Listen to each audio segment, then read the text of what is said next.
Ever opened your mouth to speak English and immediately wished you hadn't? Because the moment you did, someone raised an eyebrow. They smiled politely. Or worse, they corrected you mid-sentence. Not because your grammar was wrong, but because of how you sounded. I'm Rose, and let me tell you something important, something I wish someone had told me much earlier. Your accent is not a problem. It's not a flaw. It's not something to be ashamed of. Your accent is a part of your story. And if you stay with me for the next hour, I'm going to prove that to you through my own journey, through stories of others, and through what science and experience tell us about confidence, identity, and real fluency. I still remember the first time I realized I had an accent. It wasn't in my country. It wasn't even in an English class. It was at an international conference. I was asked to stand up, introduce myself, and share something interesting about my field. I had practiced my words. My grammar was perfect. But the moment I spoke, I saw it in their faces. They heard my accent. Someone nodded politely. Another looked down at their notes.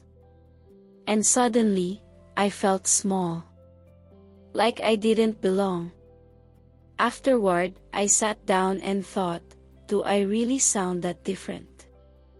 Do I need to speak like them to be taken seriously? That thought stayed with me for a long time. I began hiding behind silence. I avoided phone calls. I hesitated to join conversations because I didn't want to be judged. But what I didn't realize then was this: an accent doesn't mean you're wrong. It means you're brave. Here's something fascinating. According to research from the Linguistic Society of America, accents are a natural part of language learning. They reflect the sounds and patterns of your first language, combined with the new ones you're learning. Everyone who speaks more than one language has one. Even native speakers have regional accents. Think about the difference between an American from New York and someone from Texas. Or someone from London versus Liverpool.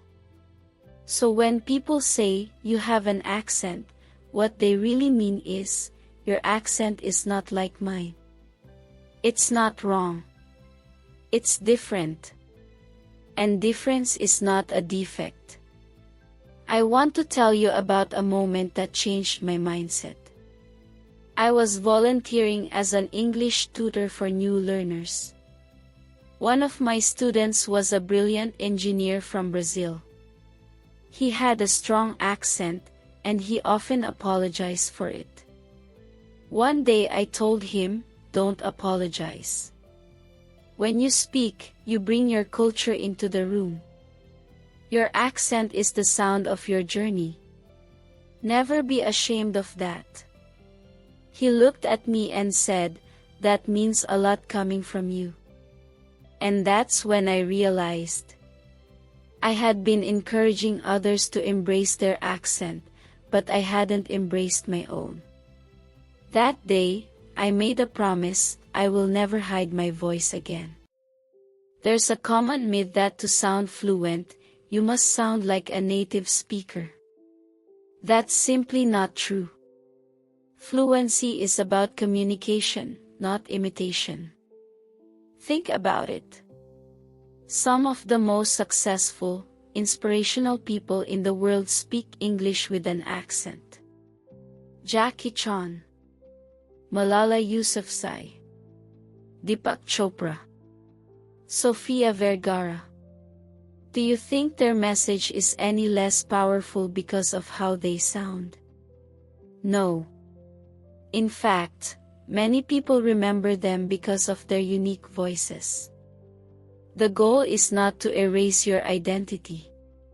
It's to express it clearly. Once I accepted my accent, I started to work with it, not against it. Here's what I did. Recorded myself speaking. Not to criticize, but to get used to my sound. Over time, my brain stopped hearing it as wrong. Watch speakers with diverse accents. TED Talks, interviews, global YouTubers. I paid attention to how they held themselves, how they communicated. Focused on clarity, not perfection. I slowed down, used pauses, and worked on pronunciation without trying to erase my roots. Celebrated progress. I stopped waiting to be perfect and started showing up as I was. And you know what? People responded better. Not because I lost my accent, but because I gained confidence. According to Dr. Tracy During, an expert in second language acquisition, what matters most in spoken communication is intelligibility, how well someone understands you, not how native you sound. Her research shows that trying to eliminate an accent often leads to more stress and less effective communication. But focusing on being clear and authentic, that builds real fluency. In fact, trying to suppress your accent can damage your self-esteem. Because you're not just changing how you speak. You're silencing a part of who you are. You deserve to be heard exactly as you are. So, if you take nothing else from this story, take this. Your accent is proof that you're doing something incredibly brave. You're reaching beyond borders. You're learning, growing, showing up. And every word you speak in English with your unique voice, it adds to your story. I'm not here to help you hide your accent. I'm here to help you own it. If this message connected with you, please share it. Leave a comment. Tell me where your voice comes from. And most of all, keep speaking. Even when it's scary.